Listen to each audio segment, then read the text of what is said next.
Hi guys! So, welcome to my little podcast called Babbles Travelling Yarns. My name is Grace. I am a new knitter who is, well, I don't know, would you call me new anymore? I'd say I'm intermediate. I could have a go. I'm not frightened by any patterns anymore. Given enough time and internet access, I'm sure I could do anything, but I'm still, I'd say I've only been knitting properly for about a year and a half. You can find me as Vanna Willemio on Instagram and at Ravelry. This is a podcast about my travels around the world and all the knitting supplies that I find along the way. And I've got so much to show you this week, because this week is when I finally talk about the last 2 months that I've spent in Perth in Western Australia. Right, it's taken me this long to get through Southeast Asia, which is what I was talking about before. So, where was I? So I first of all just want to say thank you so much to Catherine Lewis of the Backstage Knits podcast. Oh, she's so sweet. She's so lovely. And I just really enjoyed her podcast. And thank you so much for mentioning me. That was absolutely lovely. So I just wanted to tell you thank you so much. All of the love. So, first impressions when I arrived into Perth. So I was travelling for about 2 days solid from Siem Reap to Bangkok, then to Singapore. And I stopped off in Singapore airport, and it was like suddenly arriving in the future. It was like, oh my god, there's like a cinema you can just go into. This airport is absolutely spectacular. If you ever have to spend some time at an airport, choose Singapore. Epic. They have a library that you can take out books. I didn't, because I had all my books and my knitting and my audiobooks. And they have this cinema. I watched Gravity in there, I think. Was it Gravity? I think it was. I can always sit down and watch Gravity. Just amazing. I think I've watched it like 7 times in all different areas, outside, inside, on a ship once. Anyway. And yeah, I basically slept for about an hour. I had like 12-hour wait, and then I got up and I was getting on the plane to Perth, and I was freaking out because I'd somehow not had enough, like left it until the last minute to move my knitting onto like a spare yarn so that I could get through security, because I'd been stopped before, which freaked me out. So I don't know why I decided to do that. Anyway, I was through security, and then I was like, right, put it back on again. And started flying down, and it was wonderful. Arrived into Perth, and suddenly I was really freaked out, because first off, everyone spoke English. Secondly, they were all as tall as me. And thirdly, most of them were white. I was like, mind blown. It was really weird. I was like, hello, hi. I was like talking to everybody. They were like, oh my god, not another one. So, yeah, it was just, and everything was so clean and big and just clean and big, and I'm thinking that it's actually because they have way more space over here, so everything can be bigger and have more space in between things. So my beautiful brother picked me up from the airport, and I was like, ah! And yes, he had managed to grow this beard. Like, he's a big beard fan at the moment, which my mother is always telling him to. Well, to be honest, if he arrived in Ireland with that beard, he would be knocked and like just should probably get the lawnmower at him, you know. Get it off your face. So yeah, he's going back in May, so he has had a little trim to prepare, but I don't think it's going to be enough, Shane. It's an impressive beard. So it was amazing. He picked me up in his van, and it's hilarious because the van he has is exactly Dad's van. My brother's turned into my dad, which is not the worst thing in the world. So cute. So wonderful. So I arrived back at his house and they popped me into this room here. This is actually not my travels. Shane and Vicky have travelled all around the world, like way more places than I have. They went all around Europe, and I did too, but they did the Trans-Siberian Express, like all the way across and down. Amazing. Oh, amazing. And they did Everest Base Camp and everything, like all the pictures are there. She loves maps. I love maps too. It's amazing. So we have lots to talk about. And that first weekend, basically, that first week, I just chilled out. I was like, I just need to just decompress and understand that I don't have to pack up my bag and leave again in 2 days, 3 days, 4 days. So it was wonderful settling back in and having a kitchen that I could cook my own food. It was bliss. Bliss. Heavenly. Thank you so much, Shane and Vicky, for having me here for 2 months. 2 months. But, so first thing I was doing was freaking out about not having a job. So I immediately got on to all of the agencies and I was like, I'm here now, I'm registered, everything, just give me a job. So I was freaking out. But I was like, you know what, it takes time. I had 2 months and I was going to be fine. Turned out it was fine. But I'll get to that in a minute. So the first weekend away, I went to Margaret River. I went down south to Margaret River, which is kind of a it's a beautiful wine producing region. Loads of farms, wine and cheese and beach and beautiful area. And we went down there and it was absolutely gorgeous. I finished my Hermione's Everyday socks when I was down there and I gave them to Vicky as a thank you for having me here. And I gave my brother his socks, which you would have seen in the first couple of episodes. And we basically had rented a house with 9 other people, and they were all so lovely, and we were basically drinking a lot, and eating a lot of cheese, eating a lot of food, all the food in the world we might have eaten. And the first day we were down there, we went mountain biking.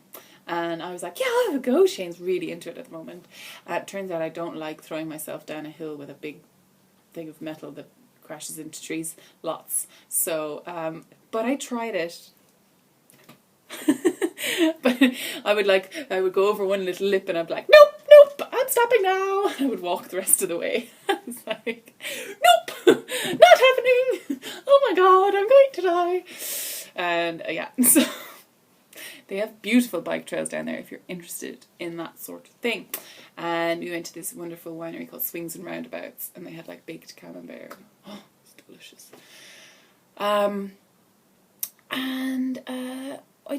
People were like amazed that I was knitting as usual. I was like, I can't stop. So, and the thing I started realizing when I'm here is that I could be in a group of people and they're just sitting around just talking, and I would just want to take out my knitting, and I'd take out my knitting, and I'm still talking, I'm still like contributing to the conversation, but people get really offended. Like, they're like, oh my God, are we boring you? You know, I should probably not take out the knitting in that case, but I'm like, I'm still contributing to the conversation. Does anybody else, how do you deal with that? Do you just not knit in public, around people in a group, or is that really rude? Am I doing something really rude? I can't stop. It's a problem, apparently. I wish it, but you know, I'm not ignoring everybody. I'm not sitting on my phone like this, you know, or I'm not on my Game Boy, or I don't have my earphones in, which some other people did. They were listening to like audiobooks and had their earphones in, and I was like, I'm still looking at people while I'm knitting, you know, I'm still actively engaging in the conversation. Other people were just on their phones. So one girl said to me that she's like, oh, that's the equivalent of bringing a book to a party. I was like, no, it's not, because you have to concentrate and read a book, whereas I'm just knitting socks and it's just knitting and I can look up and, what do you think, guys? What's the verdict on that? First question, answer in the comments. While you're there, subscribe and thumbs up. But so yeah, it was just interesting that that was the first time that people had told me that I was being rude while knitting in public, which was strange. I still had a really, really amazing time.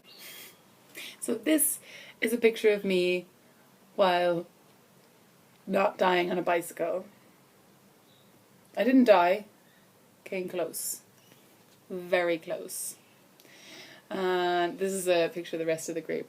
It was beautiful weather down there, absolutely gorgeous. And it wasn't too hot either, although one of the girls did get a massive slidey horribleness. It was pretty awful. So these are the Hermione's everyday socks that I finished.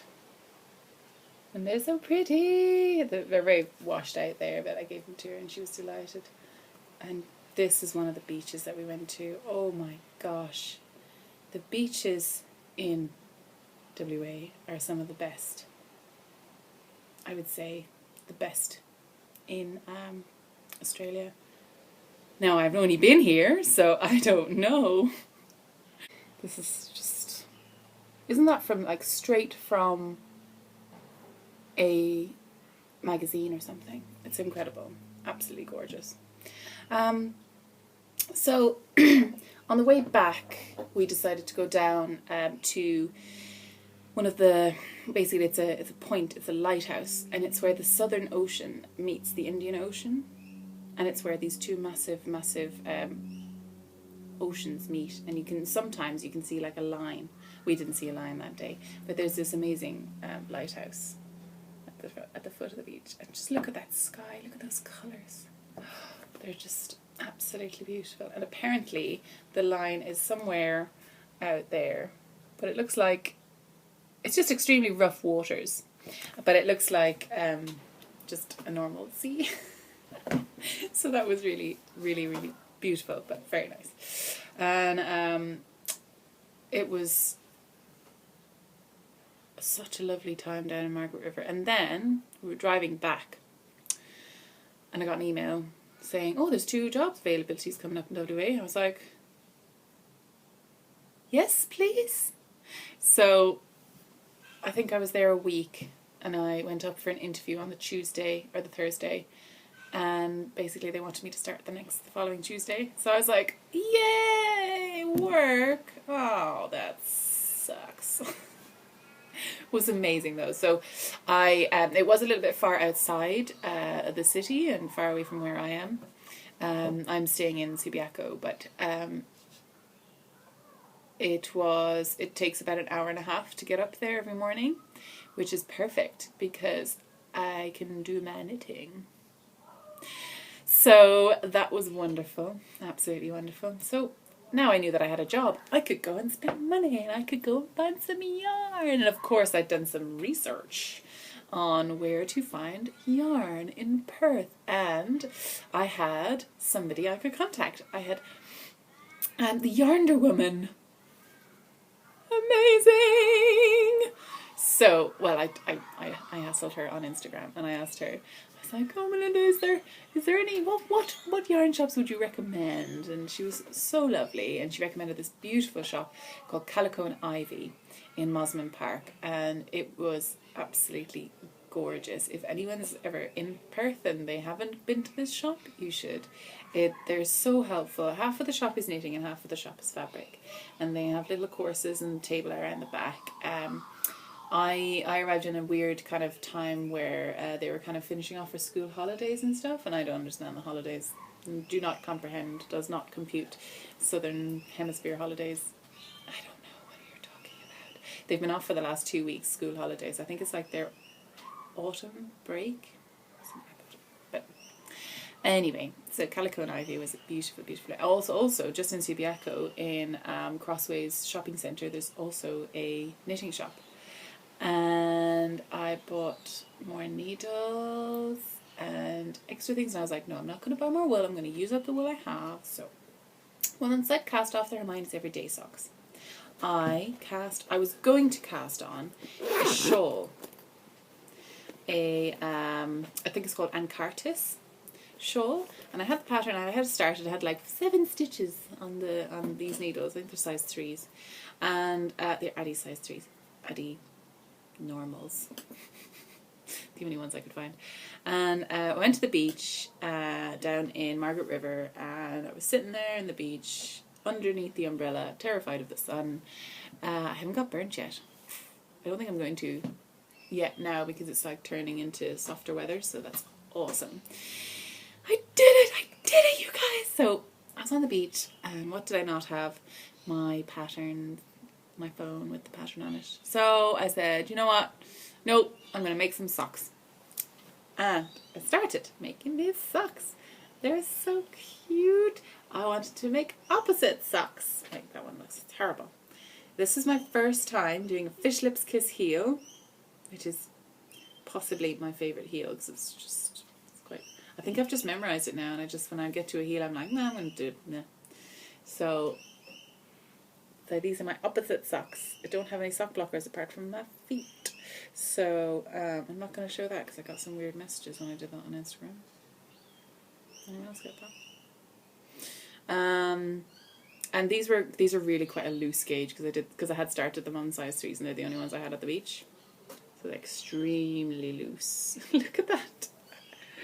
But you know what? They're comfy, and they're indoor socks, and or they'll be like, if my feet are cold when I'm in the back of a car in the middle of nowhere, they'll be perfect. And so this is when the Bakery Bears were starting off their Choose Your Muppet cow. So I looked up, I was like, oh, these would be good as Muppet. I'm sure I've seen a Muppet that looks like this, even though it started already. I didn't have a Muppet in mind. Sorry, guys. But I had a look on the Muppet Wikipedia, and there's Honkers. There he is. Yay! Mr. Honker. I think there's a bit of a mistake there where I was weaving in the ends. I need to look up how to weave in ends properly. I'm kind of just guessing it. Anyway, so I finished these off when I was in work, all of my commuting.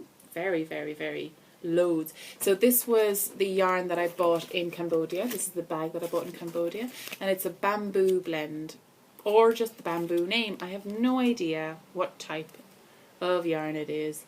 It is something 70%, something 30%, something 13%, 50 grams. So I bought loads of it because it was super cheap. Does anybody read? I'm assuming that's Chinese. I think it is, because Japanese is a bit less dense. Anyway, so I bought 2 of those, and I showed you that last week. So I'm gonna make another. I'm gonna have a go maybe at the Antarktis or something. Maybe then some shawl. I'm gonna try the shawl. Could I do a shawl on this length needle? I think I can. It'll be fine. If it's not lacy, it kind of bunches up, so it'll be fine. Absolutely fine. So I finished off those socks and cast on immediately. The fanciest yarn I've ever bought was in Calico and Ivy, and I went in there and I was like, so many colours, look at all the variegated. And I fell in love with this yarn. This yarn is, I think you can tell, this is the colour I'm obsessed with. Oh, just look, it's an extremely high twist, 100% merino. So they said that it was going to be fine for socks, the girls in the shop. And I was like, yeah, probably, because it's such a high twist. And to feel it, it is really hardy. It is extremely, like, there's nothing soft, or it's not really that soft. And when I was, it's very kind of squishy though. Squishy. So when I was knitting with it, it was a bit hard on my hands. But I also think that's because I decided to, because I was so, like, these were so loose, I decided that I'd go really, really small for the next one, which was stupid. I know, okay. I know. So these were knit on size 2s. 2 millimeters, sorry, not size 2 millimeter. And so I started off the cuff, which is a twisted rib,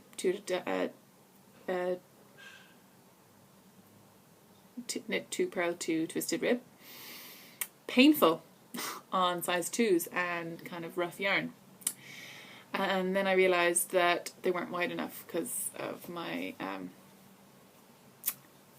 they were like tiny. They weren't very wide because it was the same amount of stitches that I cast on here. I can't remember exactly if it was 56. I think it was 56. So I cast on 64.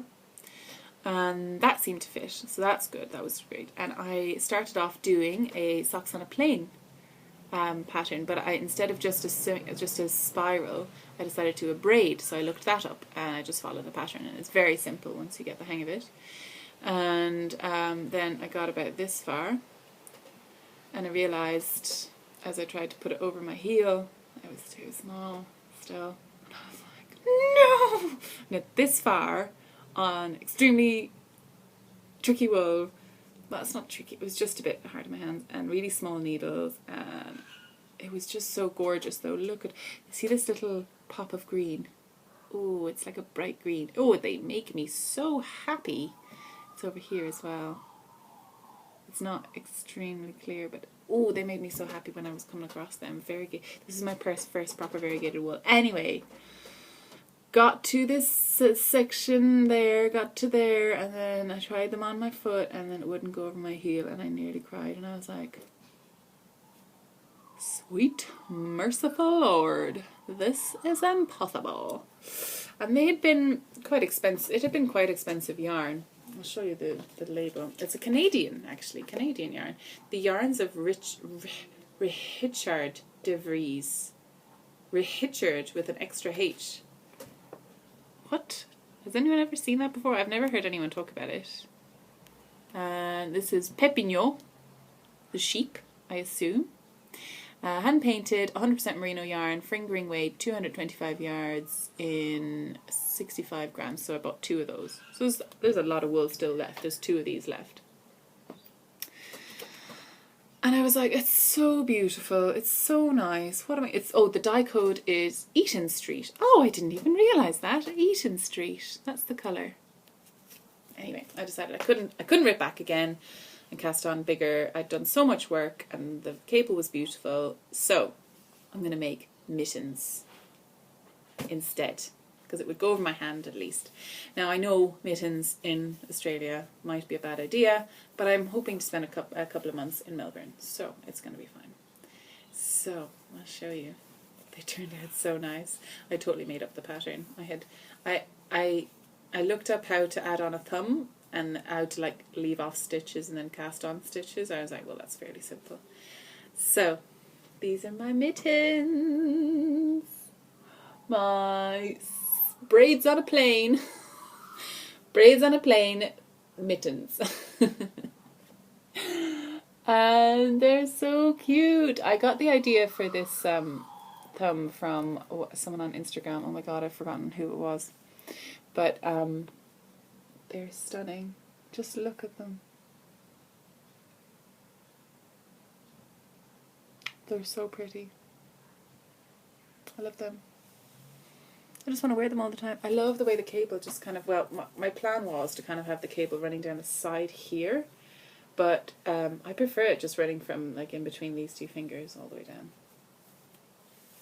And I love the long cuffs because I have really long arms, so often jumpers stop around, they stop there, and my wrist stops there. So it's lovely to have that extra bit of warmth. So pretty now.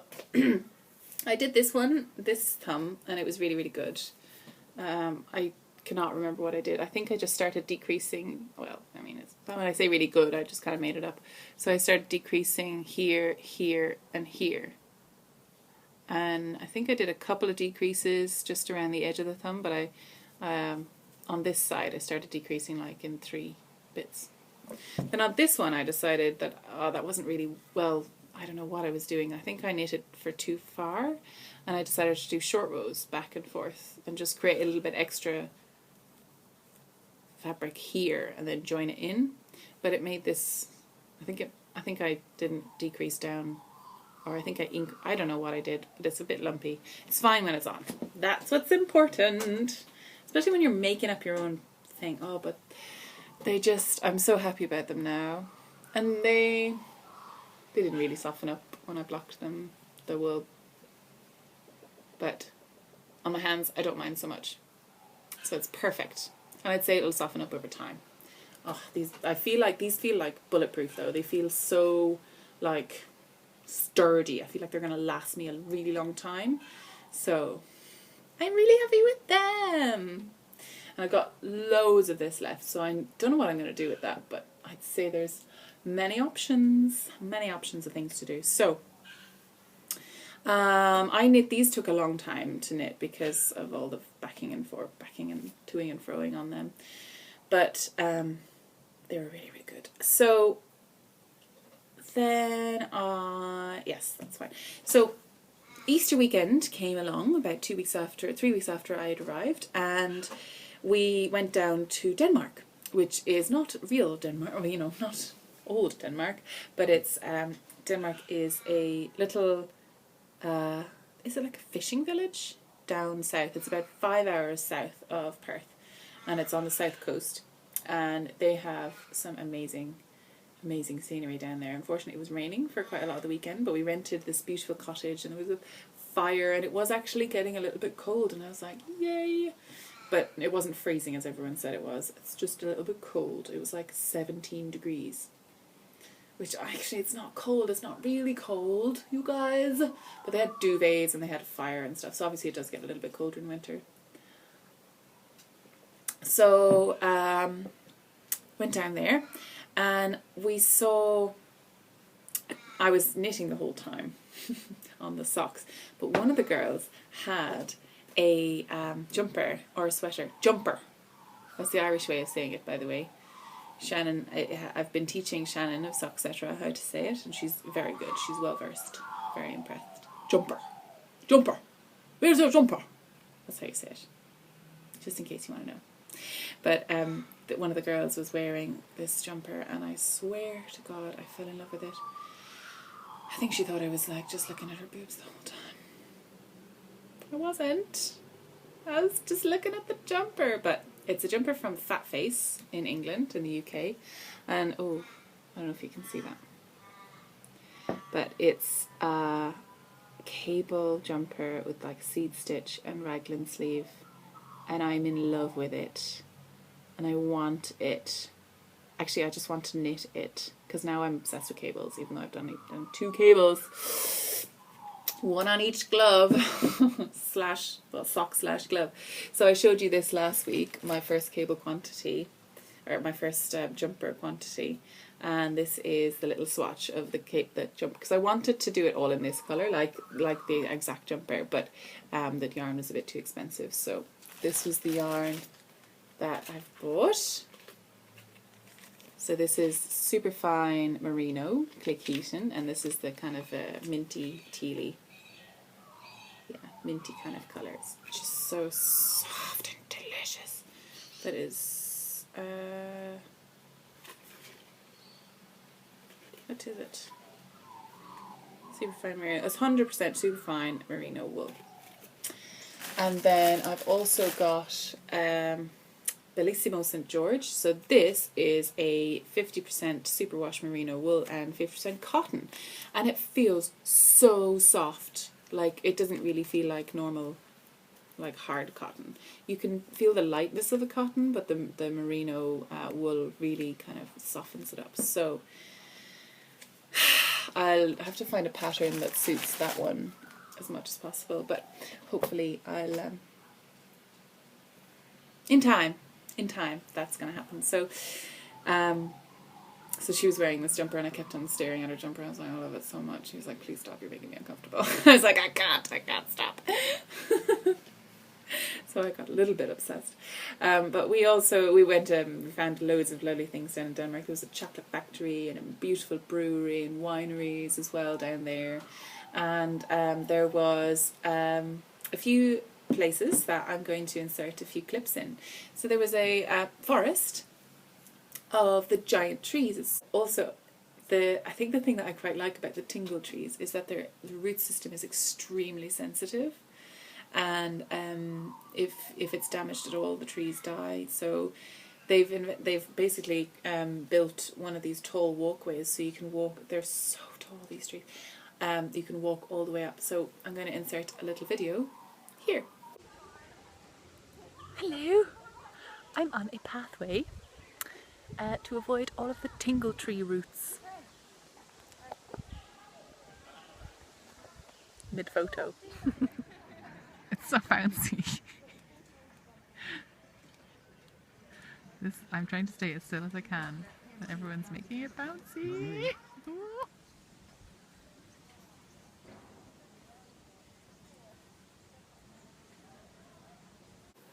As well as the tingle trees, we also went to the beach. As you do, you have to go to the beach. And there's a place called Green Pools. So this is Green Pools. And it's just, the water is just blissful. It's like a slightly cold cup of tea.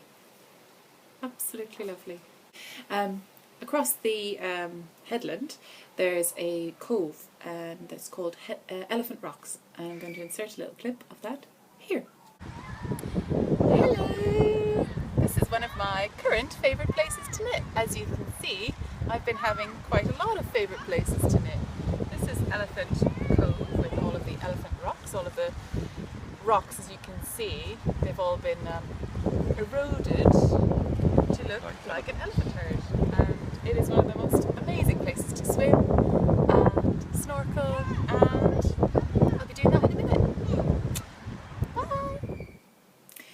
Bye! We did a lot of clambering over the rocks, and the actual cove was, because the current was so strong from the sea, it was really, really amazing. It was intense being in that ocean. It wasn't dangerous, but it could have been, if you went out farther, but you could feel like the waves were just pulling you this way, and then they would just suddenly, like, you'd be up to here in water, and then suddenly it would be down to your ankles, like it was like that much of a swell. Super impressive. Oh, it was so nice to be in the ocean again. I used to go surfing quite a lot in Ireland, and there is amazing surf in Ireland. People might not believe that, but the only problem is it's extremely cold. So, but only if you're weak. So we came back from, we went down to Albany, which is the farthest southern point in Western Australia, and we went to one of the one of the last whaling stations of Australia to be closed down. And the story of the whaling history in Australia is so impressive. It's impressive in a kind of a, oh my god, I can't believe they did that sort of way. But the reason that whale oil was so popular was because it was being used all over the world. It was one of the cheapest, cleanest, not one of the cheapest, but it was one of the cleanest and most consistent flame they could get in lanterns before electricity. And also, as time went on, as electricity came in, it was also found to be extremely useful in lubricants, in machines, and it was like more valuable than gold at some stage, when the whales were becoming more and more rare, and it was more difficult to catch them. So what they used to do is they used to set off from the coast of Australia at like 2 o'clock in the morning and sail out to the edge of the reef, where the reef dropped off and the cold water came in, and that's where most of the whales were found.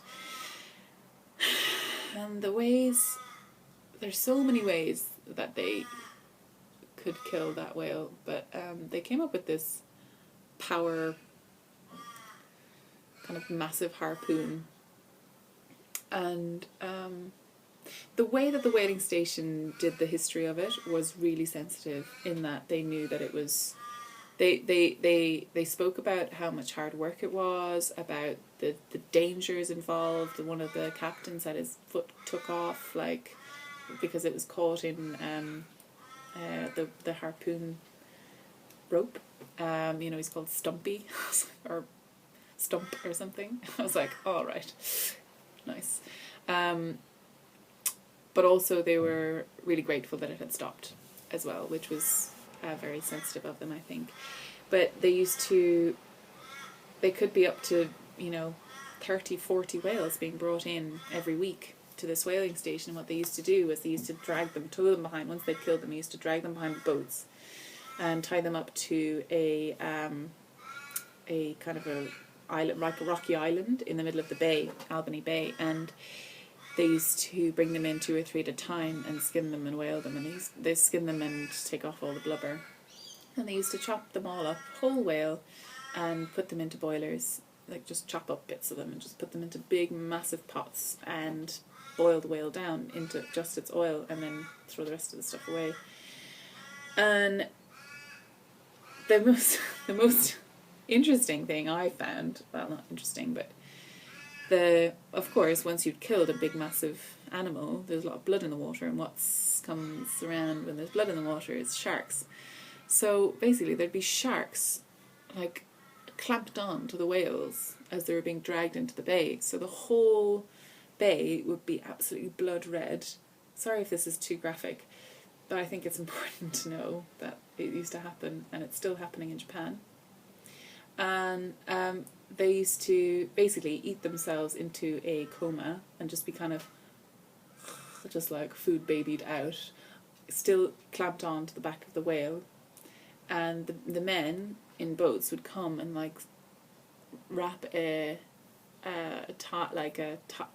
suppose it was like a noose around the shark's head really delicately while it was asleep, and then take that and they'd get an extra shark. Yay! Miraculously, no one died from bringing the whales in,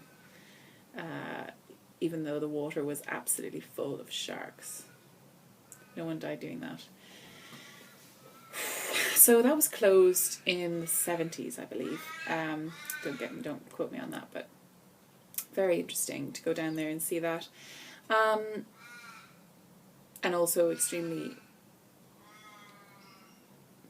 fascinating to see, and really delighted that they don't do that anymore. Awesome, just leave the whales be the whales. The magical thing about it, though, is since Australia have stopped whaling, the population has increased more than 100%. I think it's come back, and it's done like way better than they assumed. So I was like, yay! We stopped killing them, and now there are more of them. That makes total logic sense, doesn't it? Woohoo! So, when we were down in Denmark, anyway, on I think it was this Saturday, there was this lovely market. Before I go anywhere else, I must tell you about this. So there was this beautiful market, and I went down and I was like, oh, it's crafts, it's arts and crafts. Maybe there'll be some yarny goodness. Maybe there's loads of sheep around here, there could be. And I did find one. I found this. Now it's very messy at the moment, but she sold it in cardboard as well, no plastic, well, apart from the tape. Oh, there's always plastic everywhere. But this is the sea glass colourway, and it's from let me get the little details. Where's the details? It's Beck, yeah. Handmade and Home, yes. So her company's Handmade and Home, and Beck is her name. I'm sure this is all the stuff I was going to do with it. Maybe it's on the other side. Yes! There it is. There's a little sticker. This is Beck at Handmade and Home. And she's the first indie dyer I've seen in Australia. So cute. So this is 100% 10-ply Australian wool. And now you'll have to excuse me because I had started making something and then I decided to make something else.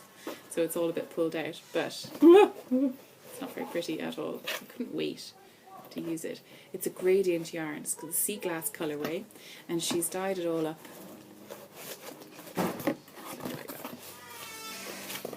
It's beautiful. So it starts with this super light mint, and then it kind of goes all the way to this kind of a dark aqua green. So I've got about 200. How much have I? 4 50-gram balls. I've got 200 grams and 75 meters per ball. So just a little under. So probably what, 250?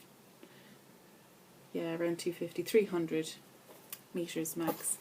And I'd started making the Gaia pattern, which is a long strip, kind of like a long scarf, and then you fold the ends and attach them to the top. So it ends up being a little bolero. And I was like, oh, that'd be really interesting. And I started doing a bit of lace on it. Oh my god, it's all gone wrong. So I started doing lace. So I know how to do lace now, so it's really good to practice that. But I decided not to do that because this wool is just a little bit, it's a little bit coarse. And I don't necessarily know if I'd put it on over like a tank top, which is what I'd want to do. So my plan is to make some sort of delicious decorative cushion out of it. Like a gradient cushion. I think that would be so pretty. So that's the plan with that.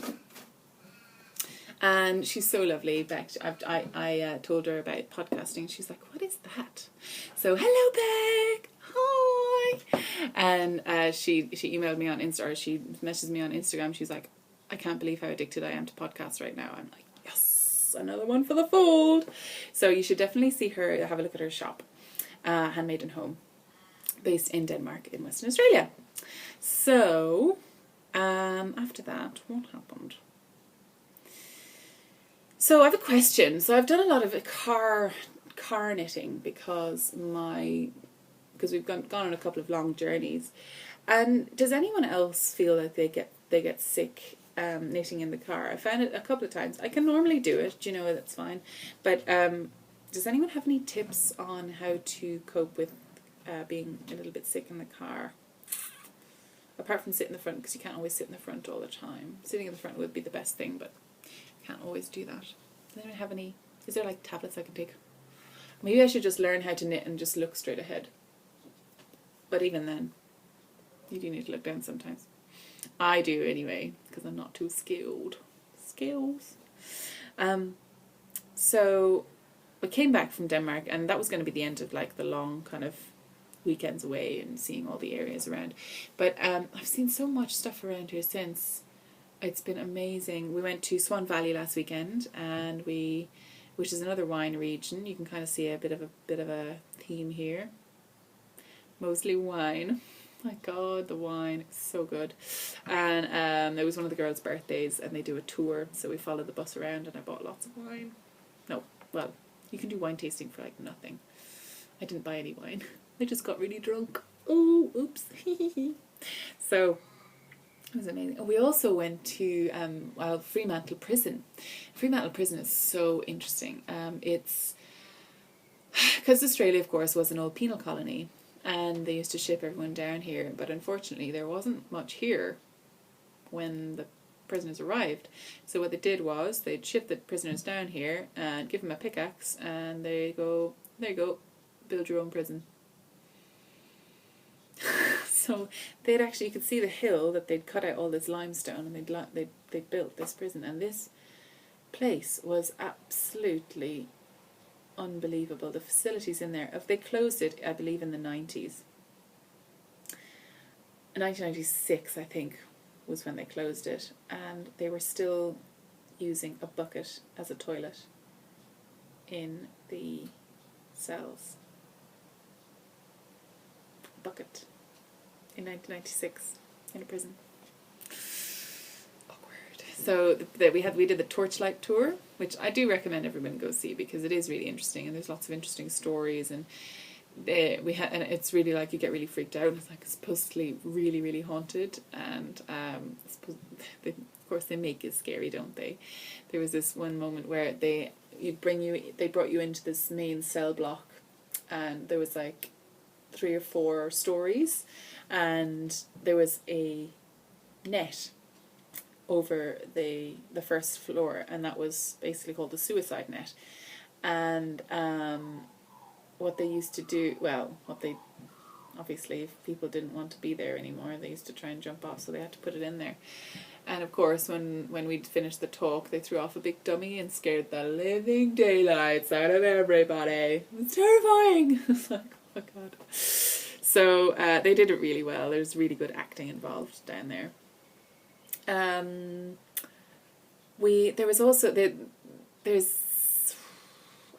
went to Cottesloe beach swimming, and that sand is like powder, like so gorgeous. I haven't been to the beach too much because I've been working a lot. I started off working 2 weeks, just 3 days a week, and then for the last month I've been working full time. Next week is my final week working, and I've only got 3 days left because Monday is Anzac Day. It's a national holiday. Anzac Day is, I think it stands for the Australian and New Zealand Armed Army Corps, Armed ANZ. I don't know what the last letter stands for. I can't remember. But it's all about the, it's like Veterans Day, I think. So, yeah, it's a long weekend this weekend. And then my final day is on Thursday because I fly out to Cairns to see my boyfriend on the Friday. So next week's podcast is probably going to be a very short, from next week on, it's probably going to be quite short little videos, possibly daily or twice daily, or daily or every 2 days, depending on what I see, because I'm not going to have much memory on this to do that. But I'll see how it goes, because we're going to be travelling. We're going to buy a camper van or a car with a mattress in the back, and we're going to be travelling down the coast. And I'm so excited. I'm so excited to do it. So what else have I been doing? Right, so I've met a couple of people while I'm here, and one of them happens to be having twins, which gives me a great chance to practice my garment knitting. So for the last week or so, I made my first little baby sweater, and I finished off the buttons last night. Ooh, now it's only, I just wanted basically very basic acrylic yarn, 100% acrylic. Now this, I should have put a button in the bottom there. I know that now. But it was the first time I'd done like raglan sleeves or anything. It's the first time I've ever finished a garment, and it feels so nice to do. Now I do need to figure out how to block it though, because it's a little bit like, I don't know, it's uneven, isn't it? I just stretch it like that. So it was just a pattern that I found online for a baby jumper. I changed it a little bit, but I did a rib down here, but there wasn't really any point, so I just did a little simple garter border up there, which is perfect. It's just what you need. And it was amazing. And I've just been watching a podcast called Fruity Knitting with Andrew and Andrea. Very simple, easy to understand, very good planning guys. And they're so lovely. But Andrea is a big garment knitter, and in her podcast she was explaining how you do a bottom up kind of raglan decrease sweater, which is fascinating. And I wish I'd seen it before I'd started this, but I figured it out. It's actually quite simple. So I started knitting just back and forth, purl. Then I took this off onto separate needles, and I knitted the sleeves. You can see where I put it onto separate needles, because there's one row which the tension is much smaller because I didn't have the same size needles. It's fine, it's a design feature. And then you separate, you take off like 6 stitches from the sleeve and 6 stitches from the main body, and you put them onto stitch holders, and then you knit from, I can't remember which side it is. Look how small it is, so cute. So you knit from this side, and then you knit over the top of the sleeve, and then you knit over the back of the sleeve, and then you connect down here. You see that line? And then you knit the same thing happens there. And then you just knit back. So, and the raglan decreases, so simple once you know how to do them. Oh my gosh, genius. So, this is my first test for my big jumper. So I'm starting another little baby jumper instead of a cardigan, because purling sucks.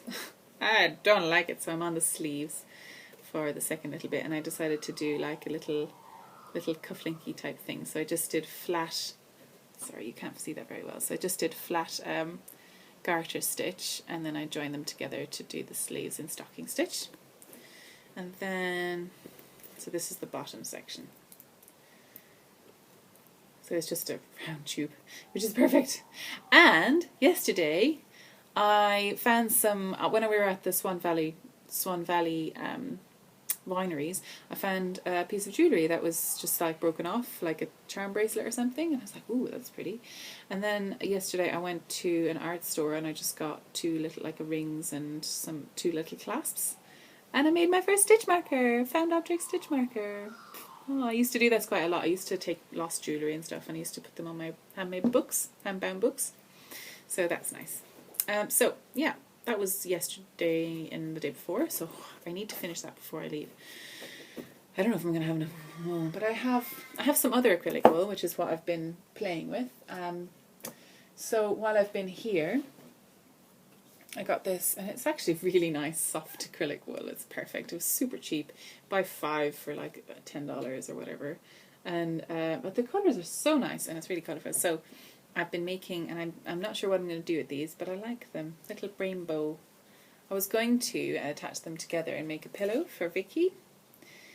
But Vicky, if you're watching, damn it, giving it away. But I think I might do 2 pillows with the same design, because I think that might drive me a little bit crazy if one is different. No, yeah, and I've got plenty, obviously. So, oh, maybe I could bring these with me and they could be like our camper van pillows. Oh, how cute would that be? Oh, James would love that. Very manly. Anyway, so I can always use some of this wool, you know, boy wool with the cardigan. It's fine. 2 little boys she's having. Twins. Oh my gosh. That's going to be exciting. So that's what I've been doing with that. I've also bought this lovely, lovely, lovely sock wool. Happy Wendy wool. Machine washable. 75% bamboo, 25% nylon. Ooh, it's vegan! Yay! So that's awesome. Squish, squish, squish, and it's so soft, and the colours are so lovely. I can't wait to start these. What I've been doing for my boyfriend, finally, boyfriend. James, you're not allowed to look. Look away, you'll see these soon, okay? If you haven't seen them already, you probably have. I don't know if they're a little bit girly though, lads. Not sure. But it is yarn. It's not just socks, 4-ply. Superwash wool, polyamide, and 25% bamboo. I say polyamide. Some people say polyamide. Some people say polyamide. I like polyamide. I like the way that sounds.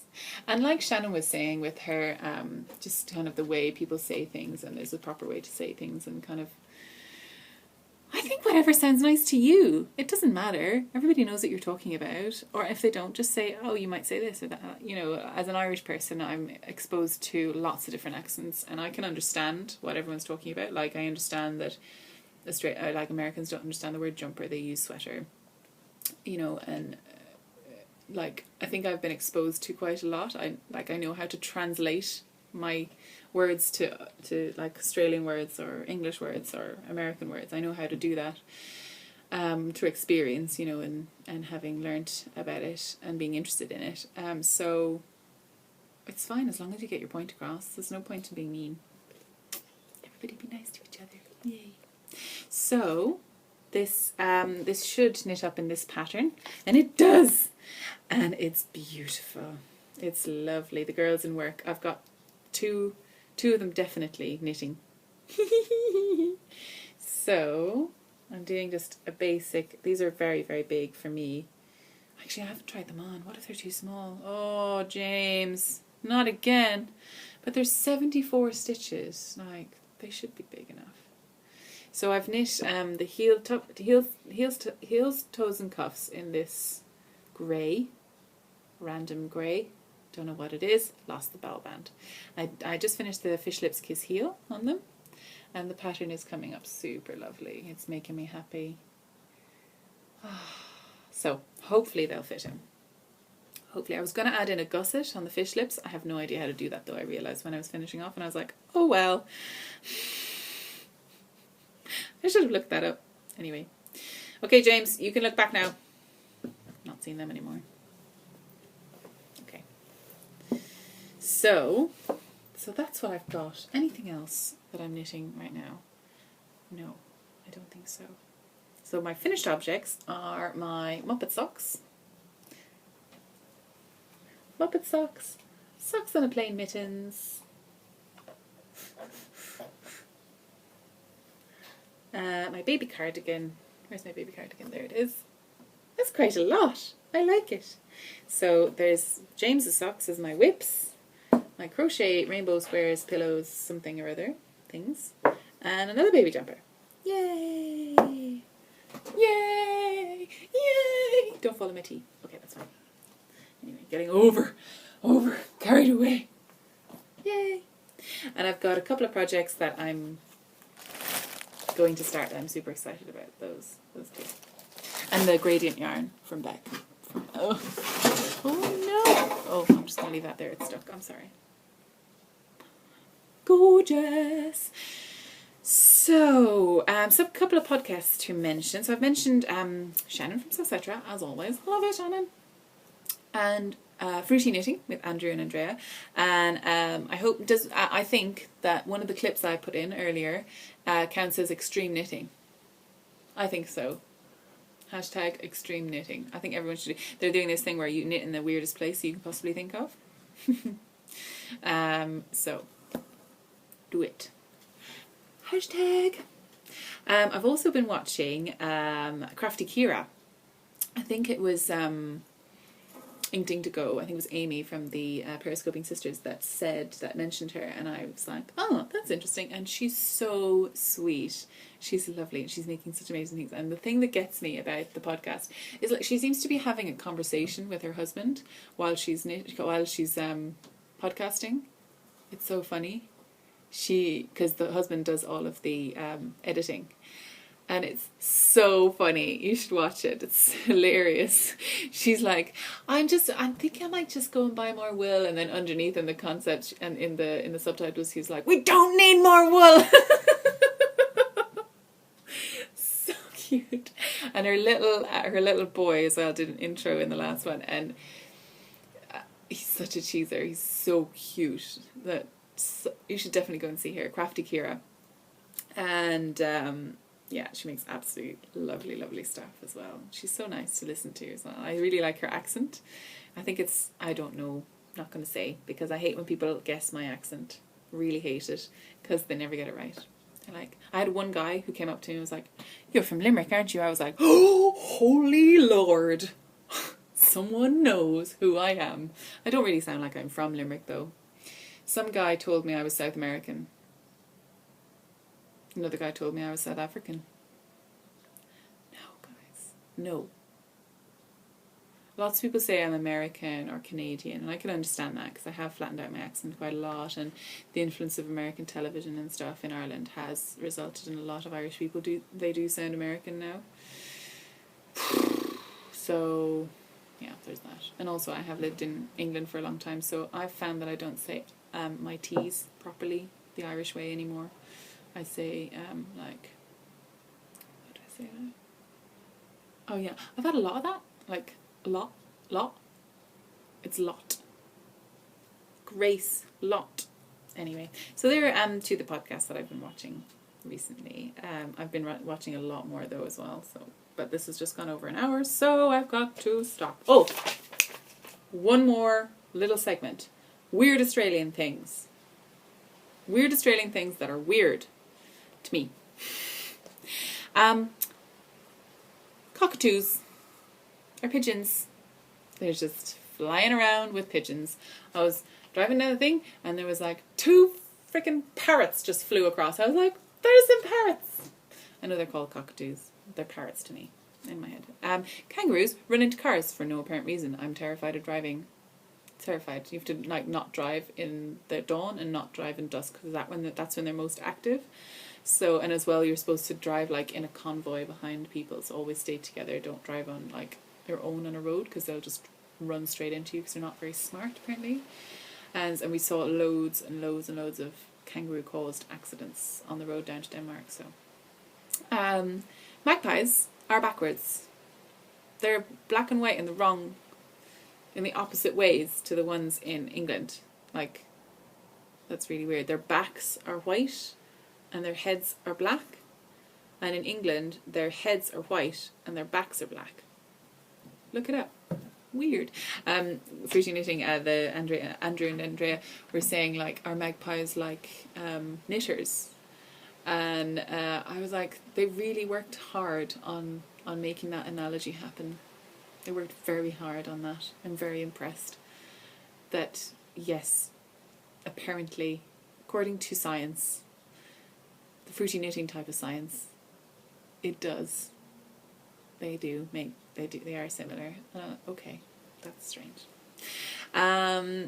Trees don't turn into autumn colours in Australia. The native trees, the leaves don't turn red and the beautiful colours that I'm used to. So it still feels like summer. It's weird. And they don't really, I mean, sometimes they did import European trees, which did turn. But I think they've stopped that practice because it's really bad for the local ecosystem. That's the word. Everything is like single glazing. They don't have proper insulation here. In the houses that I've been in, obviously. And driving, because I've been borrowing the car for a few weeks just to get up and down because Vicky was away and she didn't need the car for a week, and now Shane's away. So anyway, the driving is different, very different. They're allowed to undertake you on motorways and stuff, and there's like U-turns are like totally allowed. So different to my way of driving. You know, it's a lot more, you've got a lot more directions you need to look out for. You're like, no, please don't do that. But I'll get used to it. We'll be fine. We'll be awesome. So, next week I might be able to get a podcast out on the Friday before I fly out. Because I have like a whole day, but I might be packing and stuff. But I might do a podcast. It's gonna, hopefully, I need to do a lot of knitting. I got a lot of stuff to finish. I've got to finish this baby thing. I've got to finish these. And leave them here. I've got to finish these socks for James. And I've got to do something with that gradient yarn. When am I going to do it? I don't know if I'll have time. This weekend, I'm meeting a couple of people. It's Anzac Day, so we're going to go to the dawn service. So I might do a small little video of the dawn service in Kings Park in Perth, which apparently is absolutely beautiful. And I have to show you one more thing that I bought. It makes me happy. This is a water bottle, and it's from, can you read it? The Source Bulk Foods store, and oh, it's so delicious. It keeps water cold for 48 hours and it keeps stuff hot for 12, and it actually does. The water in here was from last night. No, the day. It's still cold. Not freezing cold, but it's still cold. It's from, I filled it up at lunchtime yesterday.